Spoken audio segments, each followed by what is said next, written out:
नमस्कार, मैं पूजा। फटाफट 30 खबरों में आपका स्वागत है। चले जानते हैं देश प्रदेश की प्रमुख खबरें। आयकर विभाग ने स्टेनोग्राफर ग्रेड 2 टैक्स असिस्टेंट और मल्टीटास्किंग स्टाफ के लिए कुल 56 पदों पर भर्ती निकाली है। आवेदन की अंतिम तिथि 5 अप्रैल 2025 है। स्टेनोग्राफर और टैक्स असिस्टेंट के लिए आयु सीमा 18 से 27 वर्ष जबकि एमटीएस के लिए 18 से 25 वर्ष निर्धारित की गई है। इस साल सीबीएसई 10वीं और 12वीं बोर्ड परीक्षाओं में करीब 42 लाख छात्र शामिल हुए हैं। 10वीं की परीक्षा समाप्त हो चुकी है जबकि 12वीं की परीक्षा 4 अप्रैल को समाप्त होगी। रिजल्ट मई में जारी होने की संभावना है और स्टूडेंट्स इसे cbse.gov.in पर, डिजिलॉकर पर और उमंग ऐप पर चेक कर सकते हैं। वित्त मंत्री निर्मला सीतारमण ने राज्यसभा में बताया कि भारत 658.8 अरब डॉलर का विदेशी मुद्रा भंडार रखने वाला चौथा सबसे बड़ा देश है, जो 11 महीने के आयात के लिए पर्याप्त है। उन्होंने रुपए की गिरावट और विदेशी निवेशकों की चिंताओं पर भी जवाब दिया और चालू खाता घाटे में सुधार की जानकारी दी। प्रधानमंत्री नरेंद्र मोदी 508 करोड़ रुपए की बिजली विकास परियोजनाओं का शिलान्यास करेंगे, जिसमें 16 नए बिजली घर, 1200 ट्रांसफार्मर और 1955 ट्रांसफार्मरों की क्षमता बढ़ाई जाएगी। इससे बिजली की आपूर्ति में सुधार होगा और ट्रिपिंग, ओवरलोड जैसी समस्याएं दूर होंगी। ओपनएआई के सीईओ सैम ऑल्टमैन ने भविष्य में सॉफ्टवेयर इंजीनियर्स की मांग घटने की संभावना जताई है, क्योंकि एआई कोडिंग में तेजी से वृद्धि कर रहा है। उन्होंने बताया कि एआई इंजीनियरों की प्रोडक्टिविटी बढ़ा रहा है, लेकिन भविष्य में एजेंटिक कोडिंग से डेवलपर्स की आवश्यकता कम हो सकती है। अमेरिका के प्रस्तावित जवाबी टैरिफ पर भारत ने संयमित रुख अपनाया है। भारत ने पहले प्रभाव का विश्लेषण करने का निर्णय लिया है। अधिकारियों ने 4 संभावित परिस्थितियों का अध्ययन किया है और व्यापारिक संबंधों में प्रगति के चलते सकारात्मक दृष्टिकोण बनाए रखा है। ईपीएफओ ने 15 नए बैंकों के साथ समझौता किया है, जिससे अब इसके बैंकिंग नेटवर्क में कुल 32 बैंक शामिल हैं। इन बैंकों के माध्यम से 12,000 करोड़ रुपए के डायरेक्ट पेमेंट होंगे। ईपीएफओ 3.0 के तहत दावों का निपटान तेजी से हो रहा है और पेंशन भोगियों को बेहतर सेवाएं मिल रही हैं। रेलवे ने हावड़ा और रांची के लिए स्पेशल ट्रेनें चलाने का निर्णय लिया है, क्योंकि इन रूट्स पर सीटों की कमी देखी गई है। हावड़ा के लिए आनंद विहार से और रांची के लिए नई दिल्ली से 2 स्पेशल ट्रेनें चलाई जाएंगी। वहीं दिल्ली और आसपास की कई ट्रेनों को 31 मई तक निरस्त किया गया है। चिली के राष्ट्रपति गैब्रियल बोरिक फॉन्ट भारत के 5 दिवसीय दौरे पर आए हैं। पीएम मोदी ने उनका स्वागत किया और दोनों देशों के संबंधों को मजबूत करने के लिए कई सहमति पत्रों पर हस्ताक्षर किए हैं। बोरिक ने मोदी की वैश्विक राजनीति में महत्वपूर्ण भूमिका की सराहना की है। जोमैटो ने अपने 600 से ज्यादा कस्टमर सपोर्ट एग्जीक्यूटिव को बिना नोटिस की नौकरी से निकाल दिया है। ये छटनी कंपनी के बढ़ते खर्चों और एआई के उपयोग के कारण की गई है, जबकि उसकी ब्लिंकिट सब्सिडियरी घाटे का सामना कर रही है। भारत ने वित्त वर्ष 2024-25 में 23,622 करोड़ रुपए के रक्षा उपकरणों का निर्यात किया, जो पिछले वर्ष से 12% ज्यादा है। इस सफलता में डिफेंस पीएसयूएस की अहम भूमिका रही है और भारत अब 80 देशों को हथियार निर्यात कर रहा है। सरकार की नीतियों ने इस निर्यात को बढ़ावा दिया है। केंद्र सरकार ने लोकसभा में वक्फ संशोधन विधेयक 2024 पेश किया, जिसे कुछ दलों ने समर्थन दिया जबकि कांग्रेस और सपा ने इसका विरोध किया। इस विधेयक को मुस्लिम महिलाओं ने दिल्ली और भोपाल में समर्थन दिया, जहां उन्होंने पीएम मोदी का आभार व्यक्त किया और महिला सशक्तिकरण की प्रशंसा की। इजरायली दूतावास ने प्रधानमंत्री नरेंद्र मोदी और इजरायली पीएम बेंजामिन नेतन्याहू की एआई जनरेटेड घिबली स्टाइल तस्वीरें साझा की, जिसे दोस्ती की घिबली कहानी कहा। भारतीय दूतावास ने भी जवाब में तस्वीर पोस्ट की, जिसमें दोनों नेता जीप में यात्रा कर रहे हैं, जो भारत इजरायल मित्रता को दर्शाती है।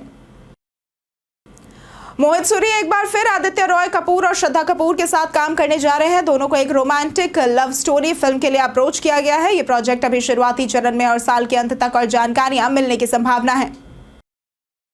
लखनऊ सुपर जायंट्स के स्पिनर दिग्वेश राठी को पंजाब किंग्स के खिलाफ मैच में नोटबुक सेलिब्रेशन करने के लिए बीसीसीआई से सजा मिली है। उन्हें उनकी मैच फीस का 25% जुर्माना और एक डिमेरिट पॉइंट भी दिया गया है। National high speed rail corporation limited यानी कि NHSRCL ने मैनेजर पदों पर भर्ती के लिए आवेदन प्रक्रिया शुरू की है। योग्य उम्मीदवार 24 अप्रैल 2025 तक आधिकारिक वेबसाइट पर आवेदन कर सकते हैं। चयन प्रक्रिया में सीबीटी, इंटरव्यू और मेडिकल परीक्षा शामिल है। बिहार में राशन कार्ड धारकों के लिए ई-केवाईसी प्रक्रिया की अंतिम तिथि 31 मार्च 2025 थी। जिन 1.5 करोड़ उपभोक्ताओं ने यह प्रक्रिया पूरी नहीं की है, उनके राशन कार्ड रद्द हो सकते हैं। आधार राशन कार्ड लिंकिंग अनिवार्य है ताकि वास्तविक लाभार्थियों को सस्ता राशन मिल सके। मोटोरोला ने भारत में नया Motorola edge 60 fusion smartphone launch किया है, जिसकी कीमत 22,999 रुपए से शुरू होती है। इसमें 12 GB RAM, 1.5K OLED display, Dimensity 7400 chipset, 50 MP camera और 5500 mAh बैटरी मौजूद है। लॉन्च ऑफर्स में बैंक डिस्काउंट और जियो बेनिफिट्स भी शामिल है। रिलायंस जियो का 999 रुपए वाला 98 दिन का रिचार्ज प्लान बेहतरीन सुविधाओं के साथ आता है। इसमें 198 GB डेटा जो कि हर दिन 2 GB का होता है, लिमिटेड कॉलिंग, 100 फ्री SMS और 90 दिन के लिए जियो हॉटस्टार सब्सक्रिप्शन भी शामिल है। मनोरंजन के लिए जियो टीवी और जियो AI क्लाउड भी फ्री मिलते हैं। 6 अप्रैल से हिमगिरी एक्सप्रेस का ठहराव रुड़की रेलवे स्टेशन पर फिर से शुरू होगा, जो 3 साल से बंद था। इससे यात्रियों को जम्मू तवी और हावड़ा के बीच यात्रा में सुविधा मिलेगी। ट्रेन सप्ताह में 3 दिन रुड़की से होकर गुजरेगी। सलमान खान की फिल्म सिकंदर ने 30 मार्च को रिलीज होकर पहले दिन 30 करोड़ रुपए की कमाई की है। हालांकि क्रिटिक्स से मिली जुली प्रतिक्रिया मिलने के बावजूद फिल्म ने बॉक्स ऑफिस पर दूसरे दिन 29 करोड़ रुपए कमाए और कई सिनेमा घरों में शोज भी बढ़ाए गए हैं। पंजाब किंग्स के युवा बल्लेबाज नेहल वढेरा ने लखनऊ के खिलाफ मैच में प्लेइंग 11 में शामिल होने को लेकर रिकी पॉन्टिंग की तारीफ की। उन्होंने बताया कि उन्हें आखिरी समय में प्लेइंग 11 में शामिल होने का पता चला और इसे एक भाग्यशाली दिन माना। पटना एयरपोर्ट का नया टर्मिनल 24 अप्रैल को प्रधानमंत्री नरेंद्र मोदी द्वारा उद्घाटित किया जाएगा। ये टर्मिनल यात्रियों को आधुनिक सुविधाएं जैसे कि 52 check in counter, multi level parking और 5 एरो ब्रिज प्रदान करेगा। इससे हवाई यातायात और व्यापार में वृद्धि होगी, साथ ही बिहार के विकास को भी बढ़ावा मिलेगा। केंद्रीय विद्यालय संगठन यानी कि KVS ने 2025-26 शैक्षणिक सत्र के लिए बाल वाटिका 2 और कक्षा 2 से 12वीं के लिए ऑफलाइन प्रवेश प्रक्रिया शुरू कर दी है। आवेदन 2 अप्रैल यानी कि आज से 11 अप्रैल तक होंगे। बाल वाटिका 1 और कक्षा 1 के लिए पहले से सूची जारी हो चुकी है। बॉम्बे हाई कोर्ट ने बिस्लेरी के ट्रेडमार्क और कॉपीराइट उल्लंघन मामले में एक्वापेया को उत्पादन और बिक्री रोकने का आदेश दिया है। कोर्ट ने ब्रांडिंग और पैकेजिंग में समानताएं पाई जो कि उपभोक्ताओं को भ्रमित कर सकती थी। यह मामला नए व्यापारों के लिए बौद्धिक संपदा अधिकारों के महत्व को उजागर करता है। मोनालिसा सोशल मीडिया पर अपने फैशन और एक्टिंग के लिए चर्चा में बनी हुई है। हाल ही में उन्होंने वेस्टर्न लुक में फोटोज और रील्स शेयर की, जिसमें उनका स्टाइल और कॉन्फिडेंस बखूबी नजर आया। इसके अलावा मोनालिसा एक्टिंग की ट्रेनिंग भी ले रही है।